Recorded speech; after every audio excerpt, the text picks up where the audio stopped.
Queridos irmãos e irmãs, que sejam bem-vindos ao Centro Espírita Augusto Silva, em Lavras, pelo canal do YouTube. É com muita alegria que, em nome do Centro Espírita Augusto Silva, acolhemos todos vocês para esse momento de estudo e reflexão à luz do Evangelho de Jesus. E hoje vamos refletir sobre uma passagem muito profunda da carta de Paulo aos Hebreus, no capítulo 5, versículo 9, quando Paulo diz: "E sendo ele consumado, veio a ser a causa da eterna salvação para todos os que lhe obedecem." Então, vamos retirar a essência da letra dessa passagem e trazer para o nosso dia a dia. Essa carta, ela foi escrita quando os cristãos de origem judaica estavam passando por perseguições, dificuldades e muito desanimados.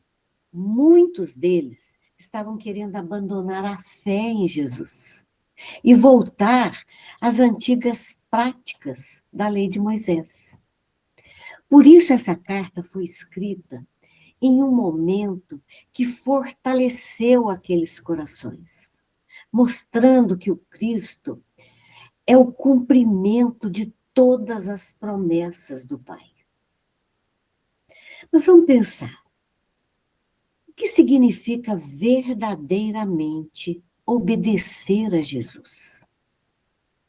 Será simplesmente conhecer os seus ensinamentos? Admirá-lo? Será falar sobre ele? Ou será que obedecer Jesus significa permitir que os seus ensinamentos comecem a dirigir as nossas escolhas, pensamentos, palavras e principalmente as nossas atitudes? Então, talvez essa passagem nos convide hoje a olhar para dentro de nós e a fazer uma pequena e simples pergunta, mas profundamente transformadora. Quem está, de fato, dirigindo a minha vida? Quando o apóstolo Paulo escreve essa carta aos Hebreus, ele nos deixa pontos importantes. Primeiro deles, Jesus é superior a Moisés, aos profetas. Por quê? Porque ele é filho de Deus. Outro ponto, o sacrifício do Cristo foi único e definitivo. Não era necessário o sacrifício de animais, pois ele ofereceu a própria vida para a redenção da humanidade. Outro ponto, a fé naquele momento era indispensável. Essa carta nos traz uma grande lição, porque nos convida a não desistirmos diante das dificuldades e permanecermos firmes na caminhada espiritual. Uma caminhada que acontece pouco a pouco, por meio do esforço contínuo, da renovação moral e da fidelidade à lei divina, mesmo nas provas e dificuldades. Então, você sabe o que é um grande desafio?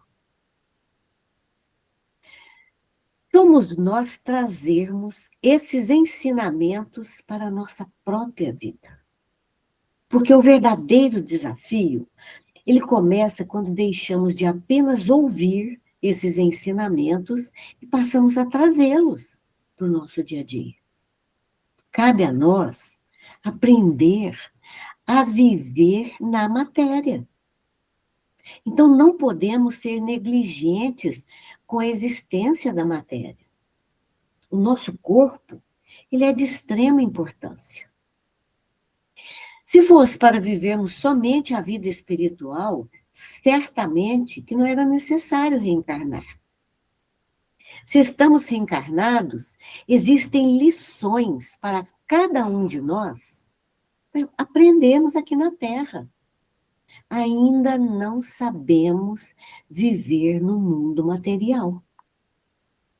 O momento que estamos vivendo hoje, precisamos ficar muito atentos com os verdadeiros valores do espírito imortal.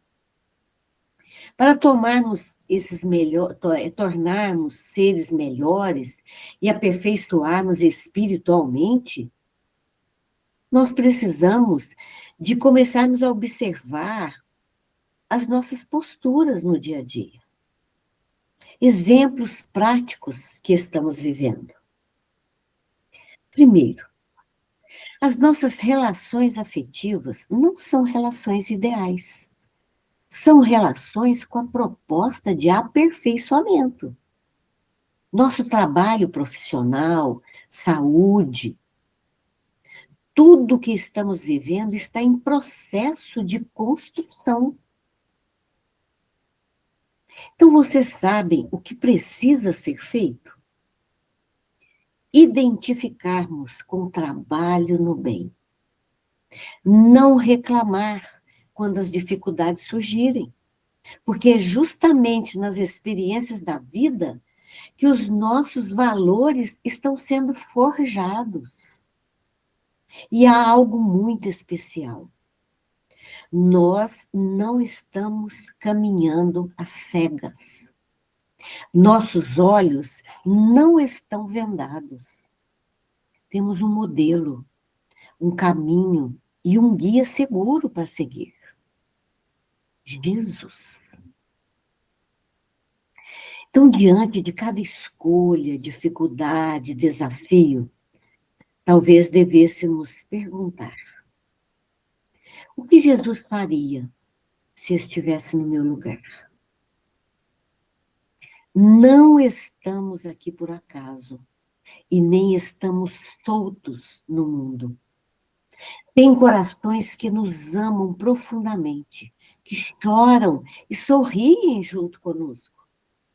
Permanecem o tempo todo torcendo para que a gente consiga cumprir a nossa encarnação. E dessa vez, possamos fazer diferente do que já fizemos até agora. E o mais importante, eles esperam por nós. Não existe ninguém deserdado. E estamos mergulhados no amor. O nosso problema é que vivemos em um mundo que valoriza a vontade própria e a satisfação imediata. Então, o apóstolo Paulo, ele nos apresenta um caminho diferente, a obediência à vontade de Deus. Todos sabemos que a obediência de Jesus nunca foi passiva. Foi uma escolha consciente de amor.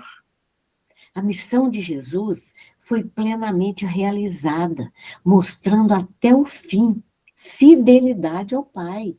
E ainda, completou sua obra, tornando-se o nosso modelo e guia.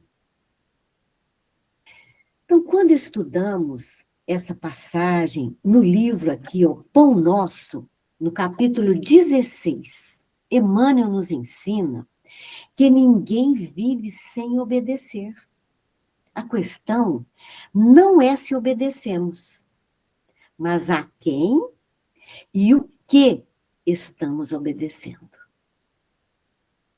Emmanuel diz que todos os dias obedecemos alguma coisa.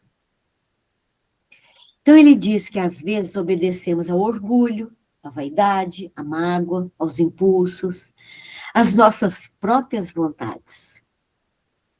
Obedecemos ao relógio, às leis de trânsito, ao trabalho, às responsabilidades da família.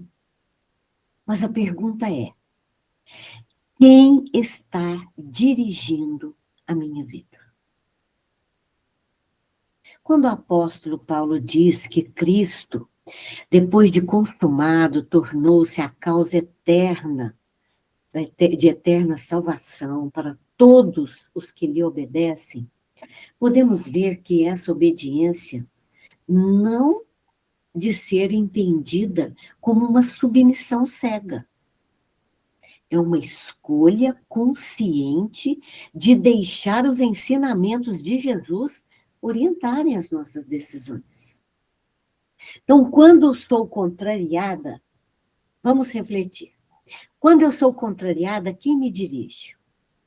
O Cristo ou o meu orgulho? Quando alguém me magoa, quem responde? O Cristo ou a minha vontade de revidar? Quando eu tenho que escolher entre fazer o que é certo ou fazer o que é mais fácil, quem toma o volante? Quando ninguém está me olhando, quem governa as minhas atitudes? Então é muito fácil dizer que Jesus dirige a nossa vida quando tudo está bem.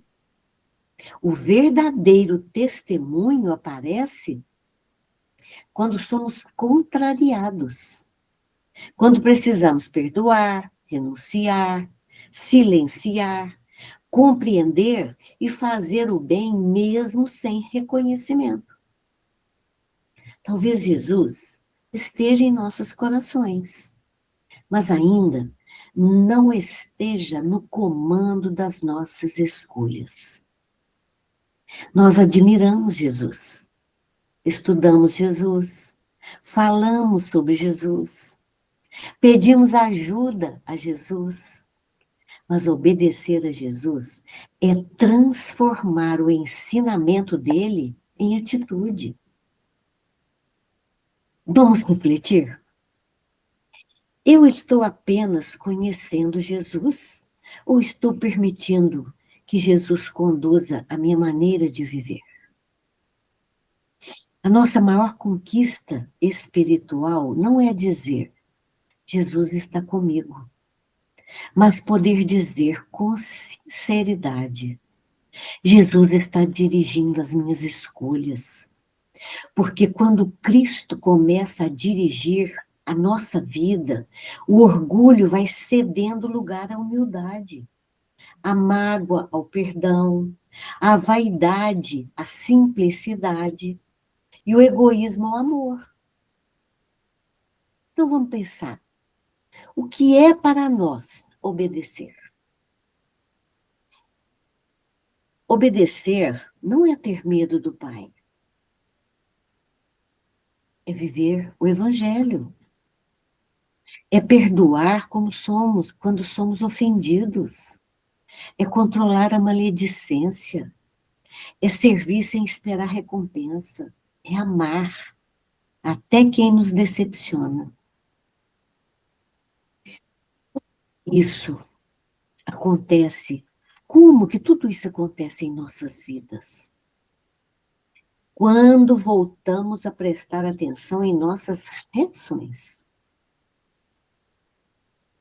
Em que situação tenho dificuldade de obedecer os ensinamentos de Jesus? Quando o orgulho fala mais alto? Quando escolho julgar em vez de compreender? Quando deixo de praticar a caridade? No Evangelho, segundo o Espiritismo, no capítulo 6, Cristo Consolador, Kardec nos ensina que as provas da vida, quando aceitas com confiança em Deus, tornam-se oportunidade de crescimento espiritual. Por que obedecer o Evangelho? Evangelho não nos prende, ele nos liberta. Quando obedecemos às nossas imperfeições, acabamos nos tornando escravos delas.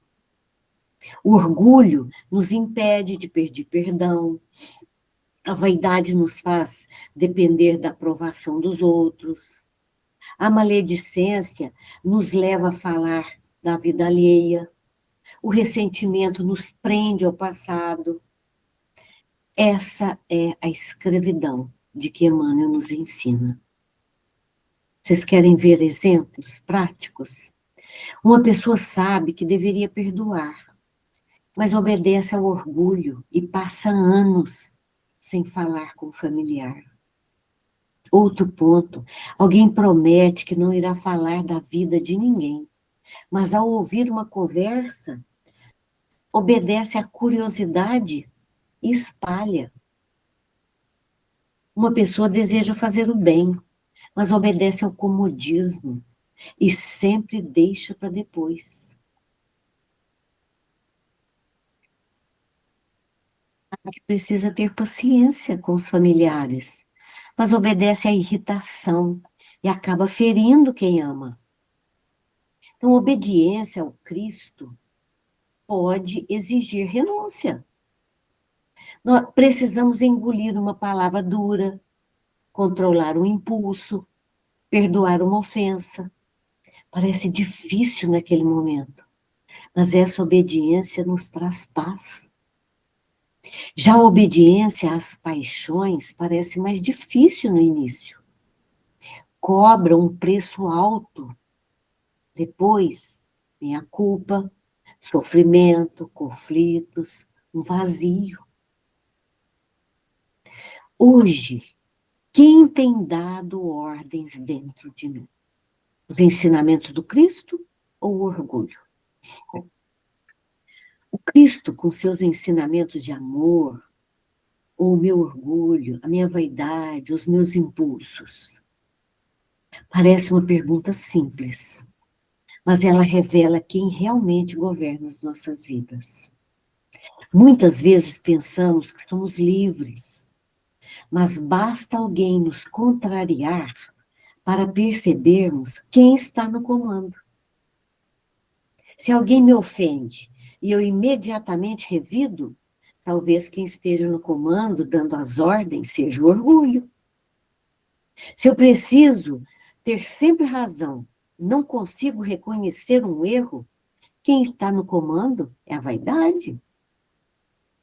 Se vejo o sofrimento de alguém e sigo adiante sem ajudar, talvez seja o egoísmo.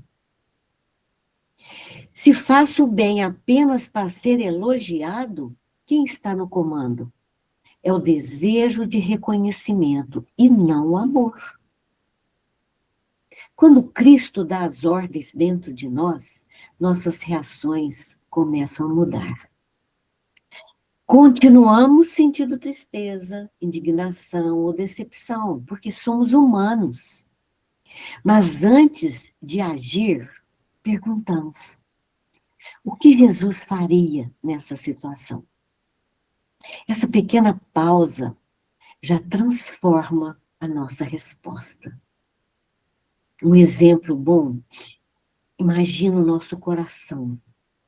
É como uma casa. Todos os dias alguém ocupa a cadeira de quem decide. Às vezes, colocamos desse local o orgulho, o medo, a vaidade ou a impaciência. E Emmanuel nos convida a retirarmos esses ocupantes e entregarmos esse lugar ao Cristo. Quando Jesus ocupa esse espaço, as decisões passam a ser inspiradas pelo amor, humildade, pela misericórdia. O que é o trabalho com o Cristo? Então, o trabalho com o Cristo não é de destruirmos criaturas. É um trabalho de redimir corações. O Evangelho tem um diálogo de Jesus com Tadeu, que Jesus pergunta a ele: será que você duvida disso? O discípulo do Evangelho não combate propriamente o seu irmão. Como o pai nunca entra em luta com seus filhos. Ele apenas distribui tarefas, e nem sempre a sua tarefa é igual à minha. Não existem tarefas que são melhores, mas existem tarefeiros que são melhores que os outros. Então, não podemos nos preocupar com a qualidade da tarefa que estamos recebendo, e sim com a qualidade do desempenho. Um exemplo muito bom está no livro há 2000 anos. O senador Públio Lentulus recebeu uma tarefa do poder e da política dos homens. No entanto, foi a sua esposa, mãe, dona de casa, que alçou as esferas superiores. E o senador ficou. E o Chico Xavier nos ensina que os grandes missionários do mundo não aparecem nos livros de história. Vêm de avental e macacão. São servidores anônimos, servindo e trabalhando, cuidando e fazendo o bem sem que ninguém saiba. Então, todos precisamos entender que cada um de nós estamos na tarefa que nos foi atribuída. Cada tarefa tem as suas dificuldades e os seus méritos. Podemos ver nos seguidores de Jesus. Zaqueu tinha sua tarefa. Não recebeu missão apostólica, como Pedro, Filipe, Levi, Mateus ou Simão. Zaqueu era um publicano que encontrou em Jesus a forma de assumir a sua transformação moral, quando Jesus entrou na sua casa. É como se Jesus dissesse a Zaqueu: agora que você me encontrou, transforme a maneira como você vive. E ele respondeu com atitudes. E o que Jesus confiou a cada um? Jesus não entregou a todos a mesma tarefa. Ele chamou pessoas diferentes, com histórias e características diferentes. Simão Pedro era pescador. Jesus o chamou para deixar as redes e tornar-se um pescador de homens. Sua tarefa seria servir e ajudar a conduzir pessoas para o caminho do Evangelho. André, também pescador e irmão de Pedro, foi um dos primeiros a seguir Jesus. E aparece muitas vezes levando outras pessoas até Jesus. É uma bonita imagem do trabalhador que não precisa estar no centro. Simplesmente encaminha alguém para o bem. O Tiago e João, também pescadores, Jesus os chamou para o trabalho apostólico. João tornou-se grande testemunha do amor e da fraternidade. O Filipe teve uma tarefa muito bonita. Encontrou Natanael e o levou até Jesus. Quando Natanael duvidou, Filipe não discutiu e disse: venha e veja. É o trabalho que não impõe, apresenta o caminho pelo exemplo. Mateus era publicano, ligado à cobrança de impostos. Deixou a antiga vida e tornou-se apóstolo de Jesus. O exemplo de que Jesus não procura pessoas perfeitas, procura corações dispostos a mudar. E Judas recebeu também a oportunidade de servir. Mas sua história mostrou que receber uma tarefa de Jesus não significa cumprir bem a missão. O livre-arbítrio permanece conosco. Então, Jesus não chamou todos para o mesmo trabalho. Chamou cada um para uma transformação e para um serviço compatível com as suas possibilidades. Todos receberam a oportunidade de servir. Então, o que nos compete? Cumprirmos a nossa tarefa. Somos nós escolhermos com amor aquilo que a providência divina traz até a nossa porta. Se unirmos o nosso coração com a espiritualidade superior e soubermos ouvir a voz do Pai dentro do nosso coração, ninguém sairá daqui sem cumprir a sua tarefa. Tudo na vida é uma questão de sintonia, não é questão de instrução. Todos conhecemos o caminho, o que precisamos percorrer, o que nos falta. Muitas vezes é a disposição para permanecermos nessa caminhada.